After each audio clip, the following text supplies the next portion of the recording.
પડુશમાં અભિનવ પ્રાથમિક શાળા દ્વારા નિઃશુલ્ક શૈક્ષણિક પ્રવાસનું આયોજન કરાયું હતું. Gujarat council of science and technology, વિજ્ઞાન અને પ્રૌદ્યોગિકી વિભાગ, ગુજરાત સરકારના ઉપક્રમે વિદ્યાર્થીઓમાં વિજ્ઞાન પ્રત્યે રસ અને રુચિ વધે તથા વૈજ્ઞાનિક અભિગમ કેળવાય તે હેતુથી નેચર સાયન્સ સેન્ટર ગાંધીનગરના માધ્યમથી પડુશમાં અભિનવ પ્રાથમિક શાળાના ધોરણ 6 થી 8ના વિદ્યાર્થીઓ માટે નિઃશુલ્ક શૈક્ષણિક પ્રવાસનું આયોજન કરાયું હતું.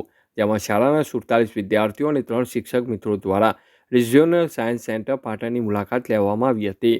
જેમાં વિદ્યાર્થીઓએ વિવિધ ગેલેરી જેવી કે dinosaur, Nobel price, hydroponics, optics અને હ્યુમન સાયન્સ ગેલેરીની મુલાકાત કરી હતી. સાથે વિદ્યાર્થીઓ દ્વારા 5D મૂવી નિહાળવામાં આવી હતી. તમામ ગેલેરીમાં વિદ્યાર્થીઓ અને શિક્ષકો દ્વારા વિવિધ વિજ્ઞાનસભર માહિતી મેળવવામાં આવી હતી અને વિવિધ એક્ટિવિટી પણ કરવામાં આવી હતી.